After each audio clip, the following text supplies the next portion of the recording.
Hi, and welcome to the Frontier onboarding series. In this part, we will introduce the Progress Status module. The Progress Status module is the platform's status monitor that provides a visual snapshot of where uploaded assets are in process.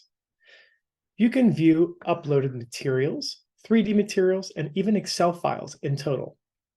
Those that are in queue, processing, completed, canceled, and even those that are unsuccessful in the upload process. The information you are given on each asset includes an image, the date created, the status, and even a visual meter to visualize the progress.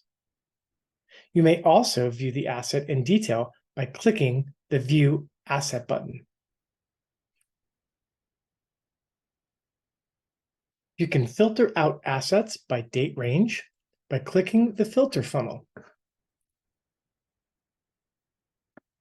Finally, you can toggle between brands if you have multiple brands within your organization. And with that, we are at the end of this step in onboarding.